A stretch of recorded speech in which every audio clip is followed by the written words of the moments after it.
우리 오늘 본문을 한번 잠시 관찰을 하고 오늘 설교를 들으면 좋겠습니다. 우리 잠깐 오늘 본문을 한번 보시죠. 이런 이야기입니다.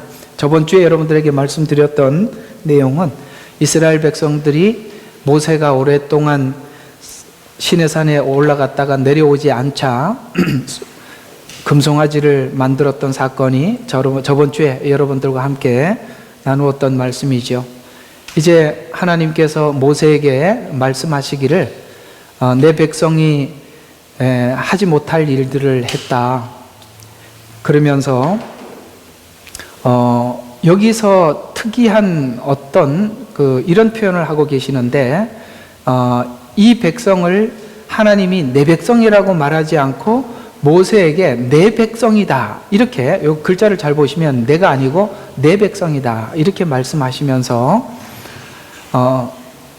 하지 못할 어떤 죄를 범한 것에 대해서 하나님이 진노하시지요.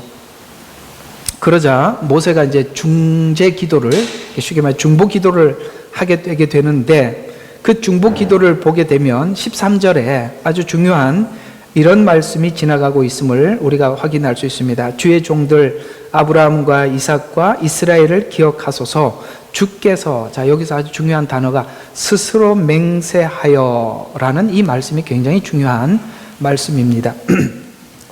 그러니까 이런 이야기가 되는 것입니다. 지금 이스라엘 백성들이 죄를 짓고 하나님께 돌이킬 수 없을 만한 죄를 지었습니다. 그러나 하나님, 이스라엘 백성들이 죄를 지어서 하나님께서 처음 계획하셨던 계획이 만약에 이게 파산이 된다면 하나님께서 아브라함과 이삭과 오늘 여기 이제 야곱을 이스라엘이라고 표현하고 있죠. 이스라엘에게 약속하셨던 그 약속을 하나님 스스로 하셨는데 이들이 죄를 지어서 하나님께서 그 죄를 지었다고 해서 이것을 파산하게 된다면 그러면 이건 뭐가 되는 것입니까? 라고 하나님 앞에 중재 기도하자 하나님께서는 이 모세의 기도를 들으시고 마음을 돌이키셨다라고 말씀하시는 것이 오늘 이야기의 핵심이 되겠습니다. 그래서 오늘은 여러분들이 눈여겨봐야 될 내용은 하나님께서 이 언약을 스스로 하셨다는 것입니다. 그리고 스스로 하셨고 스스로 그 약속을 지키기로 결단하셨다라는 관점에서 우리가 오늘 이 말씀을 한번 생각해 보도록 하겠습니다. 자, 우리가 일상을 살아가면서 느끼는 하나님 앞에 느끼는 감정은 바로 이런 것들일 것입니다. 하나님, 내가 하나님 앞에 중차대한 어떤 죄를 범하게 되었는데 이 중차대한 죄를 범한 뒤에도 여전히 하나님 앞에 내가 사랑을 받을 것인가? 하나님께서는 내게 약속하신 언약을 계속 지켜가실 것인가? 이런 생각을 하게 될 때 우리는 거기서 어떤 절망감을 느끼게 되고 과연 하나님께서 나를 계속 관심을 가지고 돌아봐 주실까? 이런 생각을 할 수 있다는 것이죠. 그때 오늘 이 32장에 있는 이 모세의 중보기도 내용과 이 내용들이 여러분들에게 정말 큰 은혜가 되셔서 여러분들이 자책감이나 혹은 하나님께서 나를 더 이상 돌아볼 만큼 나는 그런 인물이 되지 않는다라고 주저앉지 않기를 오늘 이 내용을 통해서 여러분들이 큰 은혜가 되고 용기가 되었으면 참 좋겠습니다. 그래서 오늘 이 본문들의 내용들을 가지고 오늘 이런 주제를 가지고 함께 나누어 보도록 하겠습니다. 오늘 이 이야기의 중심 주제는 지난주에 이어서 이스라엘 백성이 금송아지를 만든 불순종에 노하신 내용이 7절에 보면 내려가라. 이는 내가 이집트 땅에서 데리고 나온 내 백성이 부패했다 라고 이렇게 말씀을 하고 있습니다.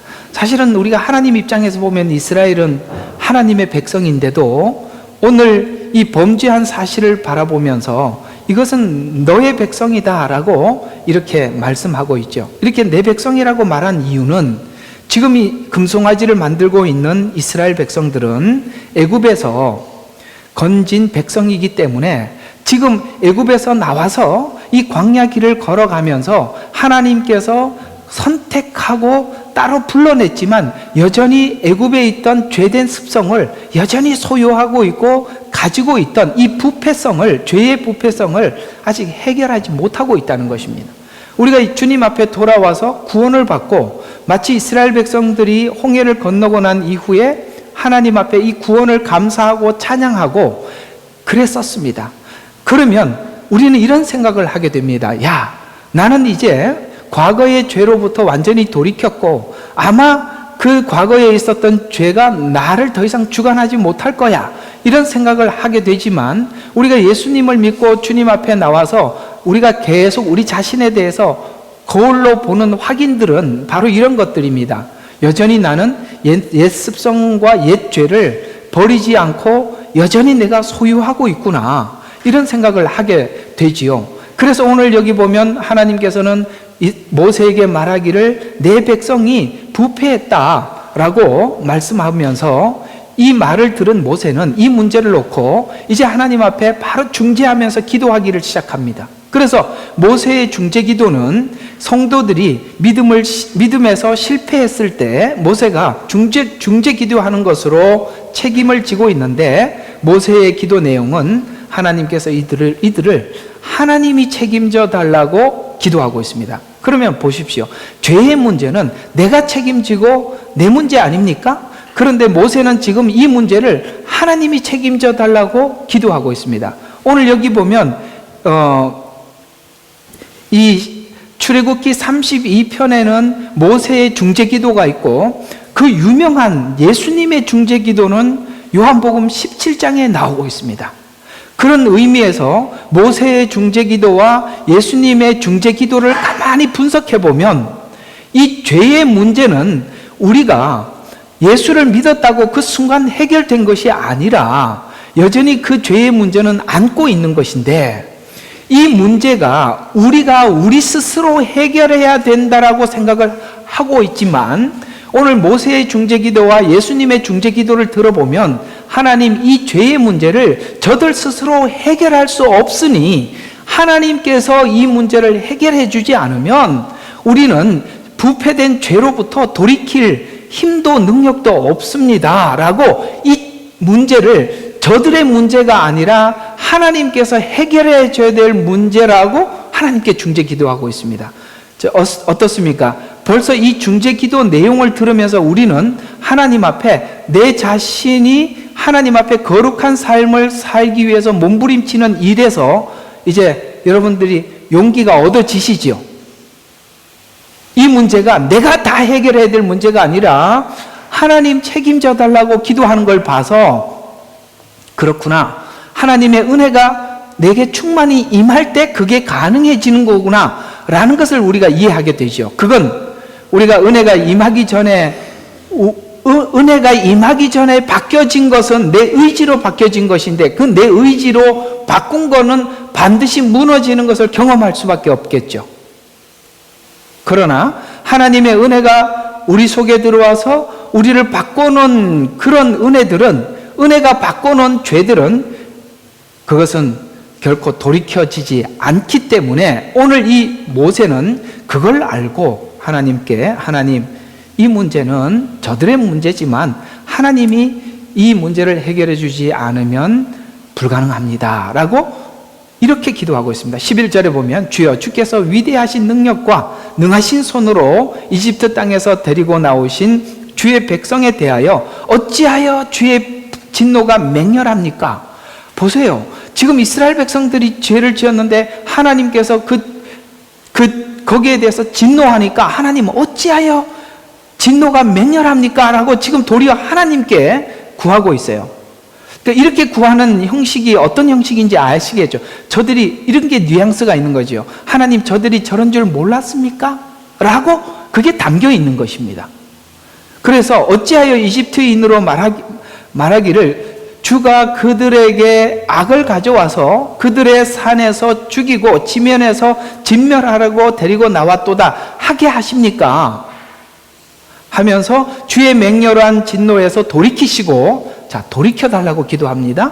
그래서 주의 백성을 향한 이 재앙에서 마음을 돌리소서 하며 지금 아브라함과 약속했던 그 약속을 상기시키면서 다시 하나님 앞에 이렇게 기도를 하기 시작합니다. 아브라함을 선택해서 이스라엘을 제사장 국가로 세운 것이 하나님께서 스스로 약속을 했던 것이 아닙니까? 라고 이렇게 구하고 있습니다. 그러면 우리가 창세기 우리 다 했지요. 창세기에 보면 하나님께서 하나님 이 약속을 이루실 줄 내가 무엇으로 알겠습니까? 라고 하나님께 구하였더니 하나님께서 그러면 나하고 언약을 하자 라고 아브라함에게 말씀하셨어요. 그때 아브라함은 재물을 쪼개놓고 하나님의 임재가 임하기를 기도했습니다. 밤 저녁 늦도록 하나님의 임재가 임하지 않자 잠시 조는 사이에 하나님의 불이 그 쪼갠 고기 사이로 지나갔더라라고 이 창세기에서 여러분들에게 그 언약했던 장면을 여러분들에게 말씀드렸던 것을 기억할 수 있을 것입니다. 그렇습니다. 이건 뭘 이야기하느냐면 그 당시에 언약을 할 때 짐승을 잡아 쪼개놓고 두 사람이 손을 잡고 지나가는 것입니다. 만약에 두 사람 사이에서 이 언약을 지키지 못할 때는 이 재물이 쪼개진 것처럼 죽음을 면치 못하리라라는 이 피의 언약이고 생명의 언약이에요. 그리고 아브라함과 하나님께서 같이 손을 잡고 지나갔었어야만 했는데 하나님께서 홀로 지나가십니다. 이걸 지금 모세가 기도하고 있는 것입니다. 하나님, 이 언약을 할 때 아브라함과 아브라함의 후손들이 언약을 지키느냐 마느냐와 상관없이 하나님 홀로 스스로 이 언약을 약속했던 거 아닙니까? 그렇다면 이스라엘 백성들이 부패하고 금송아지를 만들어서 이렇게 했다고 해서 하나님께서 약속했던 약속을 파기시키고 나면 지금 애굽 사람들이 뭐라고 말을 하겠습니까? 뿐만 아니라 이 이스라엘 백성들이 그런 부패한 민족인 줄 모르고 시작한 거 아니지 않습니까? 라고 이렇게 중재 기도를 하고 있는 것입니다. 구약에 보면 이스라엘 백성들을 위해서 세운 이스라엘 백성들을 위해서 세운 세 종류의 사람이 있어요. 그걸 기름 부음 받으면, 그래서 하나님이 세우셨다라는 차원에서 기름을 붓는데, 하나는 제사장, 하나는 선지자, 하나는 왕입니다. 그들에게는 하나님께서 기름을 붓죠. 그러면 선지자는 어떤 역할을 하느냐? 하나님의 말을 받아서 백성들에게 전하는 역할을 하는 겁니다. 그런데 하나님의 말을 백성들이 받고 전하고 받았다고 해서 그 백성들이 하나님의 말씀을 전부 순종할 수 있는 건 아니에요. 그래서 그 부족한 하나님 앞에 말씀을 받았으나 그것을 실천하지 못한 백성들을 위해서 하나님께 중재하는 역할을 하는 자가 있는데 그게 제사장입니다.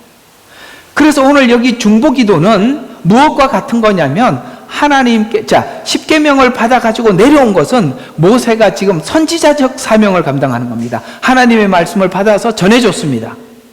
그러나 그 말씀을 지키지 못하고 있죠. 그 지키지 못한 이 이스라엘 백성들의 연약함을 하나님 앞에 중보기도하고 있는 것은 제사장적 역할이죠. 이게 바로 중보기도 역할이라는 것이죠.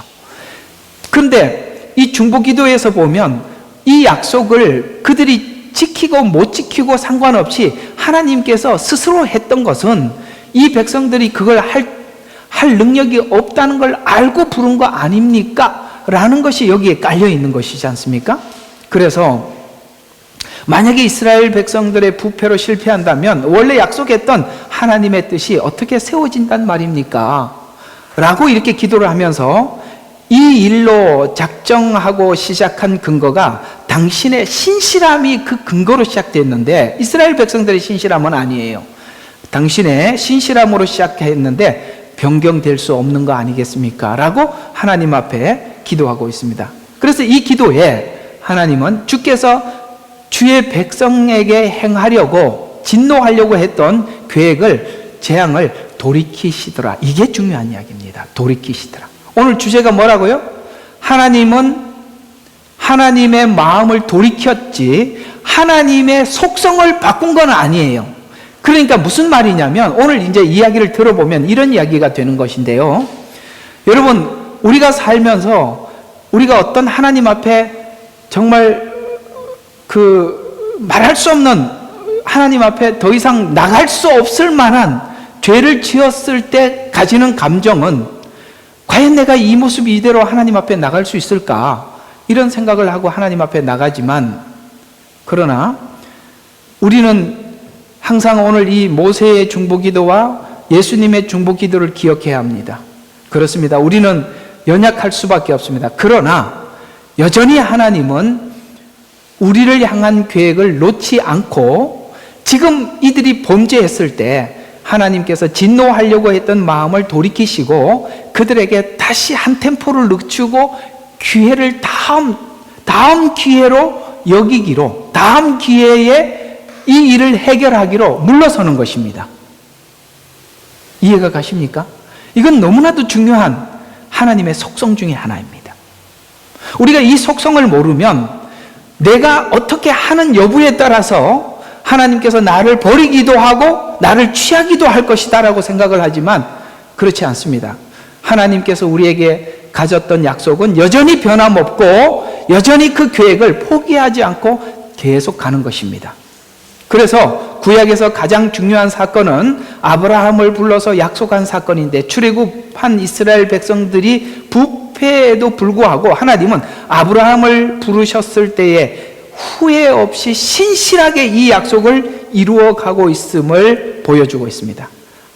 우리는 하나님의 진실하심을 이해하려고 할 때 하나님은 아마 이렇게 하면 저렇게 할 것이다 라고 어른 공식과 같은 기계적으로 이해하려고 하기도 하지만, 성경은 놀랍게도 이런 표현들을 자주 썼어요. 하나님께서는 후회하셨다 이런 표현을 하기도 하고, 하나님께서 진노하려고 하다가 뜻을 돌이켰다 이런 표현을 우리에게 쓰고 있는 이유는 무엇이냐면, 우리의 능력과 우리 형편에 따라서, 우리 수준에 따라서 하나님은 융통성을 발휘하고 있다는 겁니다. 우리가 기독교인들이 특별히 우리가 성경을 경전이라고 생각을 하고 너무나도 딱딱하게 생각을 하는 거예요. 그러나 이걸 생각해 보셔야 돼요. 하나님은 우리 아버지고 우리는 그분의 아들, 딸들입니다.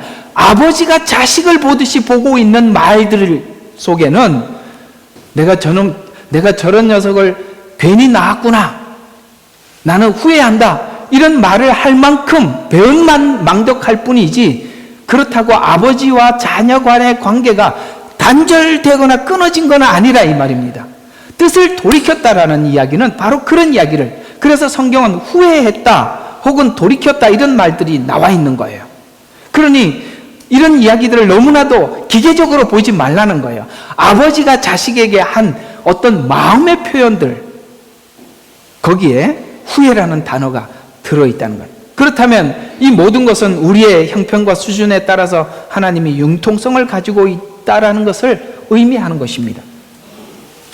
하나님이 우리를 향해 가지신 구원의 계획의 신실함이 하나님의 그 지혜로 우리를 만들어가고 있습니다. 하나님의 지혜로 만들어가고 있는데, 그러면 성경이 말하고 있는 지혜가 뭐냐 이거죠. 그 지혜의 대표로 우리에게 이 지혜를 잘 설명한 내용이 있습니다. 그것이 바로 솔로몬의 재판입니다.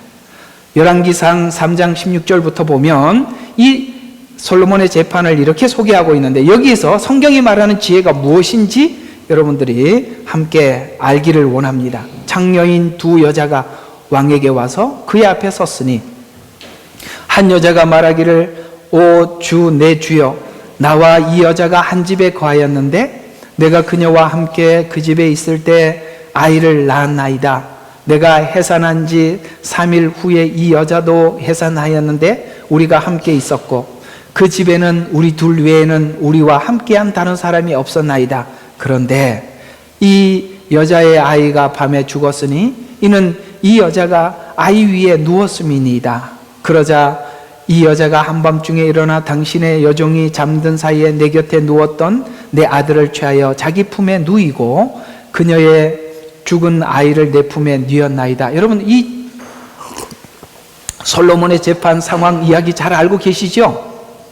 그때 이제 솔로몬이 재판을 할 때 칼을 가져와라 하니 왕 앞으로 가져와 반을 나누라 하니 나누어 가지라 하였더니 친모가 죽이지 말라라고 얘기했던 적이, 요 죽이지 말라라는 요게 지혜입니다. 자, 이게 왜 지혜인지 설명을 해드리면 이런 이야기입니다.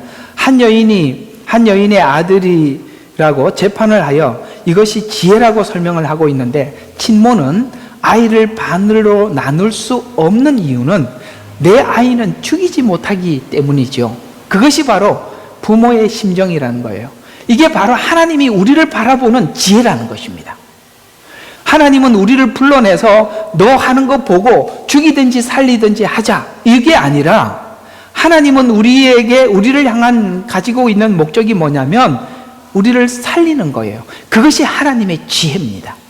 여러분과 제가 하나님을 만나고 하나님과 가까이 사귀고 하나님과 가까워지면 질수록 우리에게 찾아오는 한 가지가 있다면 그것이 무엇이냐면 하나님의 지혜를 갖는 것인데, 그 하나님의 지혜는 어떻게 하면 내 옆에 있는 상대를 살릴까? 그에게 하나님으로부터 등을 돌리고 떠나지 않게 할까? 어떻게 하면 그를 붙잡을 수 있을까? 이것이 하나님이 우리에게 준 지혜라는 것이죠. 이것이 뜻하는 것은 하나님이 우리를 다스리는 대원칙은 우리를 살리는 것입니다. 하나님이 양보하는 것으로 오늘 여기 보면 뜻을 돌이켰다라고 이렇게 표현하고 있는데, 뜻을 바꾸셨다는 말은 하나님이 스타일을 바꿨다는 게 아니에요. 속성을 바꾼 게 아니에요.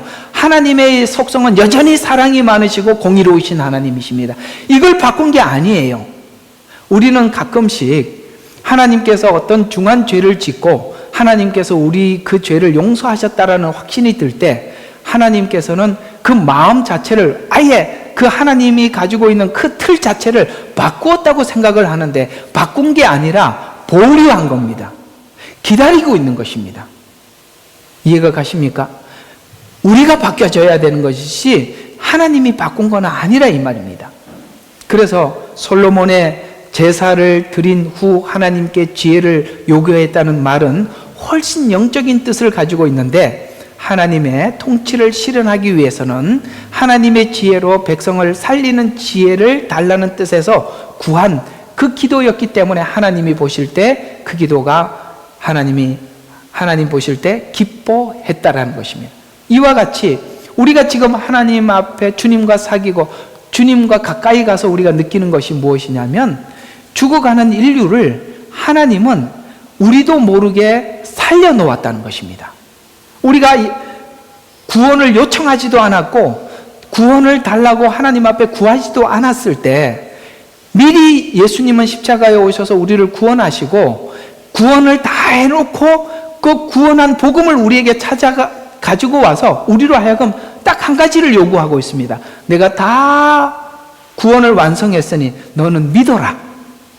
이렇게 우리에게 말씀하신 것처럼 하나님께서는 우리에게 찾아오셔서 우리에게 무엇을 요구해서 구원을 얻은 것이 아니라 하나님의 구원을 완성해 놓고 우리에게 구원을 가져다 준 것처럼 이럴 만큼 우리로 표현하자면 모든 것을 다 해놓고 우리에게 주셨다는 것이죠. 그래서 하나님께서 우리에게 주신 이 목적은 무엇이라고요? 지혜, 살리는 것. 그럼 주님과 가까이 가면 갈수록, 하나님과 사귐이 깊어지면 깊어질수록 우리 속에 생겨나는 속성이 무엇이겠습니까? 사람들을 향해 바라보면서 우리가 관계하는 모든 사람들을 어떻게 하면 은혜를 끼칠까? 그를 어떻게 하나님 앞에 구원하게 할까? 그를 어떻게 주님의 생명에 초대할 수 있을까? 이런 것 아니겠습니까? 그것이 바로 하나님이 주시는 지혜라는 것입니다. 그래서 하나님은 명예, 권세 이런 것을 구하지 않고 백성을 살려내려고 하는 그 성품을, 하나님의 성품의 지혜를 구하는 것에 대해서 오늘 이 솔로몬을 매우 기뻐하셨다라고 말씀하고 있습니다. 하나님의 백성으로 자라가야 할 방향은 하나님의 지혜를 가져 영혼을 살리기 위해 모든 삶과 행동의 지혜가 집중되어야 한다는 것을, 이 생모가 아들을 향한 애절한 마음을 가진 것 같이 이 마음이 하나님의 마음이고, 하나님께서는 성도들이 이 성품을 갖기를 소원하고 계시죠. 부모가 자녀에게 한숨과 꾸중을 많이 해야 하는 것은 부모는 자녀를 포기하지 못하기 때문이에요. 지금 당장 뜻을 돌이켜 기다려 연장해야 한다는 것이 부모의 마음이듯이 하나님도 다음 기회에 좀 더 기다릴 수밖에 없다라는 차원에서 오늘 뜻을 돌이켰다라고 말씀하고 있는 것입니다. 그래서 하나님께서는 우리가 가지고 있는 어떤 죄된 문제들을 해결하기 위해서 끊임없이 도전해 오죠. 우리 삶 속에 도전해 올 때 우리가 그 문제를 넘어가지 못할 때 우리는 어쩌면 넘어가지 못했는데도 나는 넘어갔다라고 생각하고 끝났다고 생각합니다. 사실은 어떤 부분에서는 그것이 끝난 것이 아니라 해결이 안 돼서 하나님이 한 발 물러서 있는데 나는 그게 해결됐다고 생각하고 있기 때문에 다음에 보면 그 문제가 여전히 또 찾아오는 것을 느낄 수 있습니다. 이런 경험들이 여러분에게 있었다면 오늘 이 말이 무슨 말인지 여러분들이 받아들여지게 될 것입니다. 이 문제를, 그래서 참 우리는 이런 문제들이 우리에게 하나님과 우리 사이가 참 이게 거리가 이렇게 많은 것이 뭐냐면 나는 넘어섰다고 생각을 하는 게 너무 많아요. 그런데 막상 보면 안 넘어섰어요.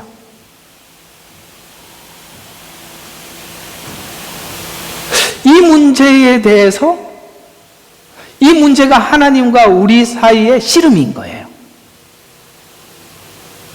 그래서 하나님께서는 이 야곱이 가지고 있었던 이 근성을 해결해야만 되는 거거든요. 그러니까 야곱이 이스라엘이 되어줘야 해요. 이 문제를 해결해야 하기 때문에 하나님께서 이 문제를 사실은 라반의 집에서 라반을 만나게 해주셔서 자기 거울로 보여준 게 라반 아니겠습니까? 사실 라반은 야곱을 굉장히 속였죠. 그러면 그 속인 라반을 보면서 내가 남을 이렇게 속인 자구나라고 알아야 될 텐데 더 속이죠. 그러나 이 문제를 안고 야곱에게 하나님이 준 약속을 이끌어갈 수는 없어요. 이 문제는 해결해야만 했었습니다. 그래서 하나님은 더 이상 진퇴양난, 앞으로도 뒤로도 갈 수 없는 현장에 막닥뜨리게 하는 곳이 바로 야복강 사건입니다. 그는 뒤로 물러갈 수도 없었고 앞으로 더 나갈 수도 없었습니다. 결정적인 어떤 밤을 줄 수밖에 없었어요. 이 밤이 지나고 나면 에서를 만나게 될 텐데 그 에서를 만나서 어떻게 해야 할 것인가? 그는 이 문제의 해결책은 하나님밖에 없다는 것을 너무나도 잘 알고 밤새도록 천사와 씨름할 수밖에 없었고 그때 주님을 만나게 됩니다. 주님을 만나자, 주님을 깊이 만나자 야곱은 모든 것이 바뀌게 되죠. 바로 이 문제입니다. 오늘 이스라엘 백성들이 이 우상의 문제는 여기서 끝난 게 아니라 이스라엘 역사 전체를 통해서 대부분 이 문제와 하나님과 씨름을 하게 됩니다. 그러나 그들이 이 문제를 해결하고 넘어서기 위해서는 오직 한 가지 방법. 오늘 여기 왜 모세가 하나님 책임져 주십시오라고 기도하겠습니까? 저들 스스로 이 문제를 해결할 수 없다는 것을 하나님 잘 알지 않습니까? 우리가 이 문제에 대해서는 우리도 너무나도 잘 알아요. 우리는 우리 문제를 스스로 해결할 수 없어요. 주님을 만날 수밖에 없어요. 그래서 오늘 죄의 문제를 놓고 그 문제를 단편적으로 놓고 하나님 앞에 구하기보다는 우리가 하나님 앞에 기도해야 될 것이 뭐냐면 주님 만나주세요. 주의 얼굴을 보기를 원합니다. 주님 찾아와 주세요. 주님이 오시면 이 모든 문제가 해결될 수밖에 없습니다. 그런데 이렇게 하나님 앞에 간절히 구하고 구했는데 잘 안 만나지지요? 왜 안 만나질까요? 여러분들의 마음은 간절한데 하나님은 왜 안 만나줄까요? 이게 이런 겁니다. 우리는 간절하다고 생각하지만 하나님이 보실 때 그 간절함이 아직 하나님이 볼 때 그 간절함, 하나님이 원하는 간절함에 미치지 못했습니다. 그 간절함은 마치 여러분 이렇게 생각해요. 야곱이 야복강 나루터에서 거기서 어떤 심정이었겠나 생각해 보세요. 여러분 그만큼 간절하십니까?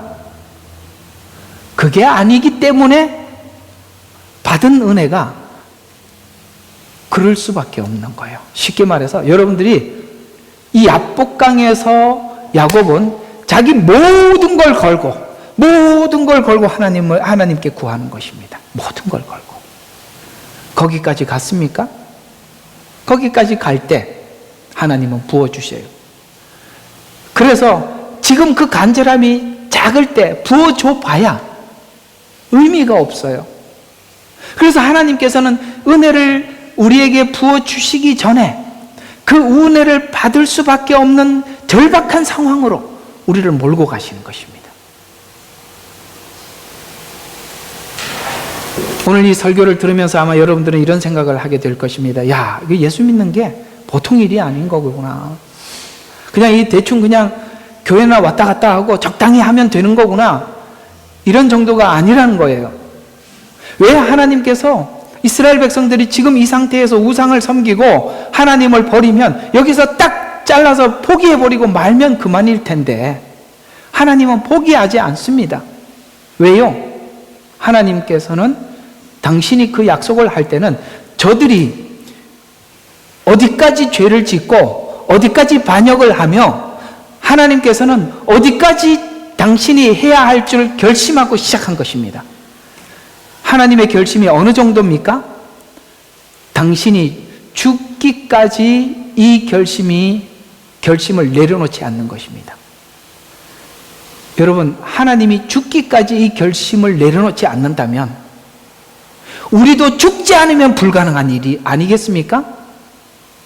이거는 죽음과의 만남 아니겠습니까? 하나님도 죽어서 우리를 바꾸기로 결정했고 우리도 죽어야 바뀌는 겁니다. 우리는 거기까지 간절하지 않기 때문에 여전히 됐다고 생각하지만 항상 수박 거달기죠. 겉만 닦았다가 반짝반짝 닦였다가 속은 여전히 썩어 있고 겉만 칠했다가 또 시간이 지나면 또 부패되고 또 겉만 칠하고 부패되고 이런 걸 여러분들이 기도나 하나님 앞에 적당한 종교 예식으로 치장하지 말라는 거예요. 그걸 계속 바라보는 하나님의 심정은 어떻겠습니까? 그런 성도들을, 그런 하나님의 자녀들을 볼 때 하나님이 내 마음을 내가 후회한다 이런 말들을 할 만하지 않겠습니까? 그래서 하나님은 별 방법을 다 써보는 거예요. 막대기로 때려보기도 하고 당신의 마음을 표현해 보기도 하는 거예요. 나는 정말 후회해. 이런 얘기를 들었을 때 철 들어있는 자녀들은 마음이 괴로워야 정상인데 나는 후회한다 이런 말을 들어도 아무렇지도 않다면 도대체 하나님의 마음은 어떤 마음이고 우리 마음은 어떤 마음입니까? 그 괴리가 너무나도 크지 않겠어요?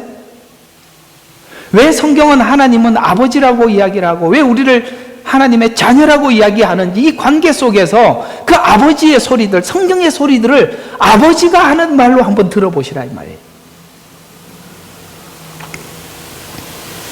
하나님은 이런 이스라엘을 향해서 뜻을 돌이켰다라고 이야기합니다.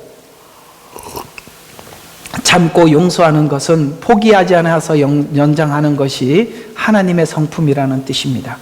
이런 일들은 모세의 시에서 하나님의 인자하신 인내를 이렇게 모세는 이스라엘 백성들을 쭉 이끌고 오면서 하나님과 이스라엘 백성 사이에서 느꼈던 감정들을 시편 90편에 이렇게 표현하고 있습니다. 주여, 주께서는 모든 세대에 거쳐서 우리에게 거처가 되셨나이다. 안식처는 주님밖에 없었습니다 라고 이야기하면서 산들이 생기기 전 주께서 땅과 세상을 조성하기 전 영원부터 영원까지 주는 하나님이시니다. 하나님은 모든 계획 안에 창조하시고 이끌어가고 계십니다. 주께서 사람을 멸망으로 돌려놓으시며 말씀하시기를 너희 사람의 자손들아 돌이키라. 하나님이 이렇게 우리에게 명하셨대요. 돌이키라. 그러면서 주의 목전에는 천년이 하루 같고 밤에 한 경점 같나이다. 주께서 그들을 홍소로 쓸어 가시느이다. 그들은 잠자는 것 같고 아침에 그들이 자라나는 풀처럼 되나이다. 풀은 마르고 꽃은 시드나 우리가 주의 성내심으로 인하여 소멸되며 우리가 주의 진노로 인하여 고난받나이다. 주께서 우리의 죄악들을 주 앞에 놓으시며 우리의 은밀한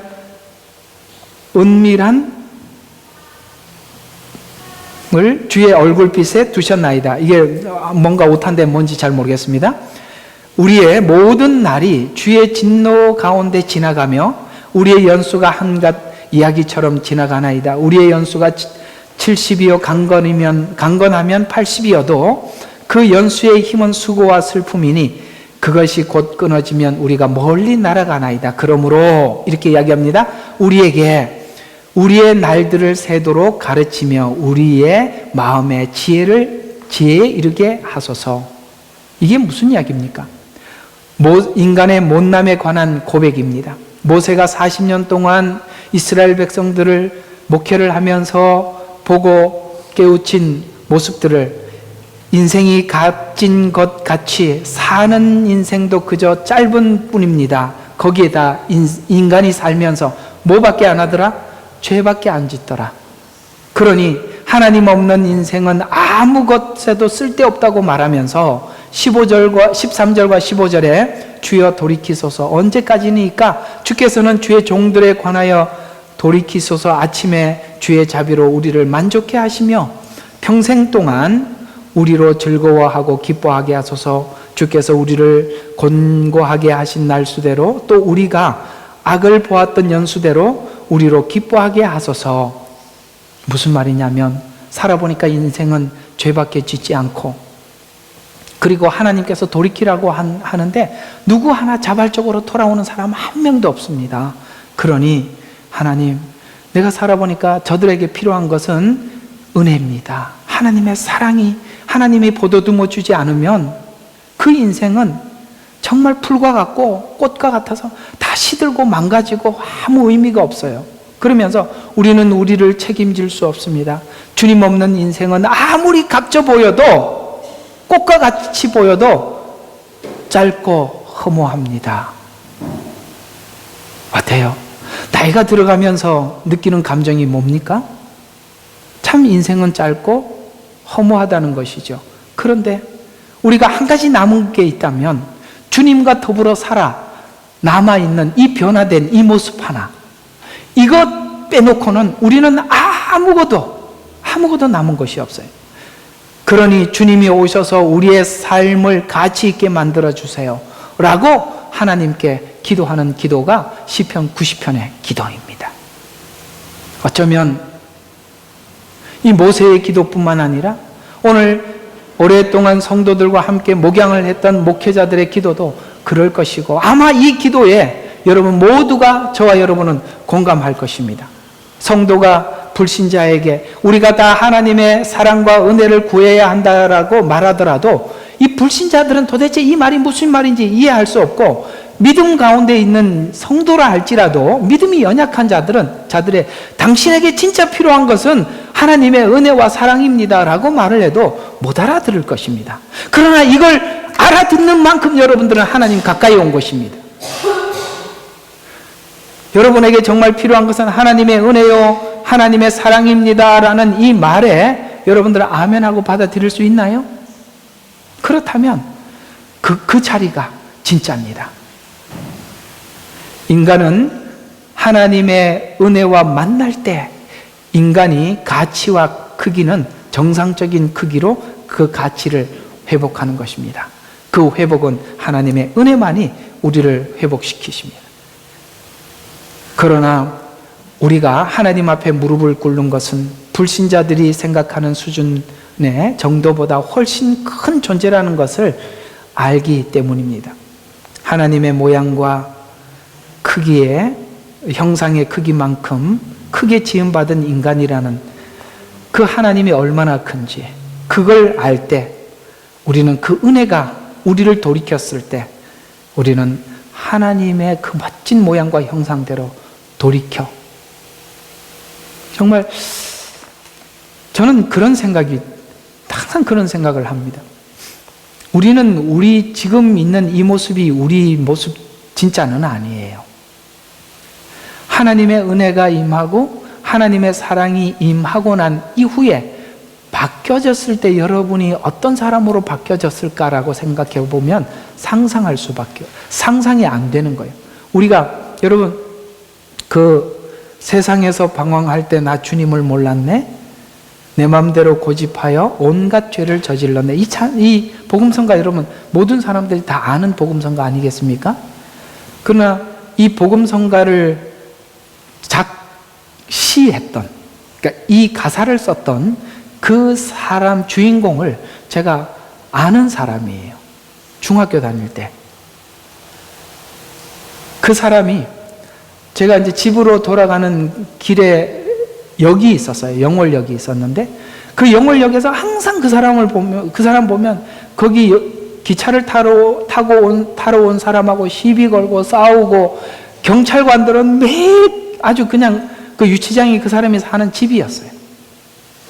그런데 이분이 어떻게 하다 주님을 만나고 바뀌어졌는데 어떻게 사람이 바뀌어도 저렇게 바뀔 수가 있는, 그분을 아는 사람들은 그 사람의 바뀌어진 모습을 보고 너무나도 충격을 받는 거예요.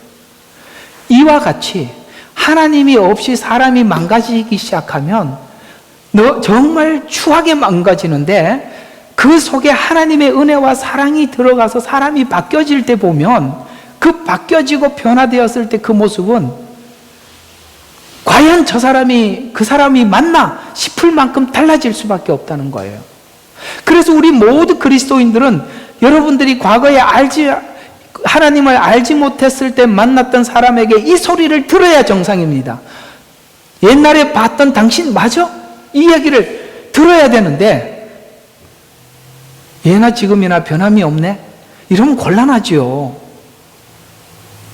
뭐가 달라졌어? 그 성격 그대로 살아있구나. 뭐가 달라졌냐? 이렇게 다른 사람이 질문해 온다면 우리는 지금 하나님 앞에서 어떤 종교적인 사람이 되어 있을지는 몰라도 하나님의 은혜와 사랑이 부어진 사람이냐라고 물었을 때 퀘션이 될 수밖에 없는 겁니다. 여러분이 달라지고 변화되면 여러분이 상상할 수 없는 어떤 사람으로 변화될 것입니다. 이 관점에서 보면 하나님이 약속하고 목적을 가진 높은 존재라는 것을 알 때 하나님께 죄 문제를 찾아 용서를 구하고 그것을 의를 추구하는 존재로 우리가 바뀌게 될 것입니다. 그래서 우리는 이걸 느끼게 되죠. 붙어 있어야 한다는 것. 그 안에 있어야 한다는 것. 이와 마찬가지로 여러분 아시다시피 모든 것은 열매를 맺기 위해서는 그 가지에 붙어 있어야 돼. 그 생명의 젖줄을 받아들여야 돼요. 수분을 받아들여야 되고 햇빛을 받아야 하는 것입니다. 끊어지고 나면 아무것도 없는 거예요. 그래서 우리가 하나님과 우리 사이를 연결시키는 것이 뭐냐면 예수 그리스도의 십자가의 은혜예요. 그 은혜 안에, 그 사랑 안에 우리가 붙어 있게 될 때 우리는 하나님 앞에 경이로운 생명을 창출하는 내 자신을 확인하게 될 것입니다. 그래서 하나님은 높은 가치를 구하는 성도로 만들기 위해서 우리가 가치 있게 여기는 어떤 것들을 가치 있게 여기지 못하도록 막기도 하고, 또 우리가 잘못된 길로 갈 때 설득해서 그것에 안주하지 못하도록 하기 위해서 하나님께서는 우리가 목적했던 것을 막고 가로막아서 그것을 바꾸는 작업을 계속해 나가시죠. 이것을 성경은 인간의 고난이라고 표현하고 있는 것입니다. 하나님이 가치 있다고 여기는 것을 내가 가치 있다고 여기도록 방향을 선회하는 것 사이에서 찾아와 설득하고, 때로는 우리가 의미 없는 것을 소유하고 있을 때 빼앗기도 하고, 가시나무 길로 막기도 하는 것이 하나님과 우리 사이에 일어나는 수많은 사건들. 그래서 오늘 이스라엘 백성들이 아직 그 수준에 미치지 못해서 하나님은 지금 한 발 후퇴하기로 결정했다. 그래서 뜻을 돌이켰다. 이렇게 말씀하고 있는 것입니다. 성숙해 보면 우리는 이런 걸 느끼게 되는데, 우리 생애의 목표를 가지고 갔던 어떤 것들이 정말 가치 없고 하찮은 것에 우리는 목적을 걸고 살지 않았나라는 생각이 듭니다.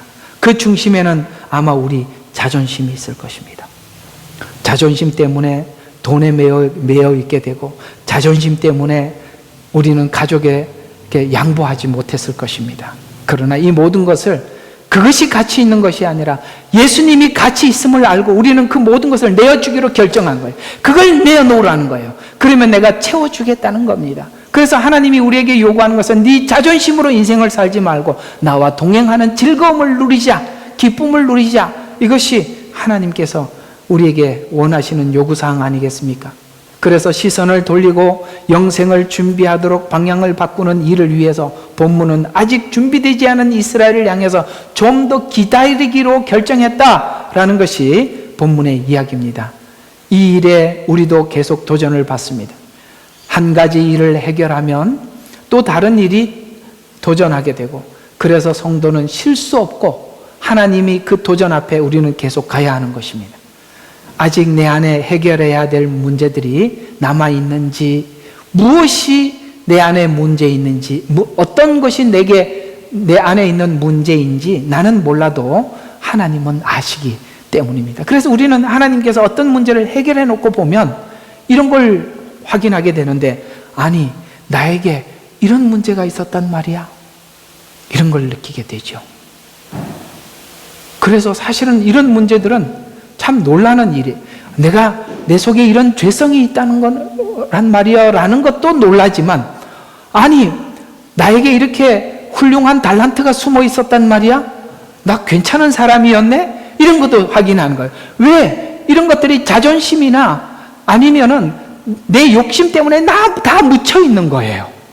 그걸 딱 내려놓고 하나님의 것을 딱 받아들이고 나면 내 속에 있는 정말 모든 것을 가로막는 죄의 문제도 해결되게 되고, 내 속에 있는 어떤 장점이 드러나서 이걸 통해서 하나님께 영광을 돌릴 수 있는, 나 정말 괜찮은 사람인데, 사단이 그런 것으로 내 인생의 목적을 삼아서 쭉 가게 하는 바람에 우리는 그걸 발견하지 못했을 것이죠. 하나님은 그걸 찾아내고 그걸 해결하기 위해서 씨름하는 것입니다.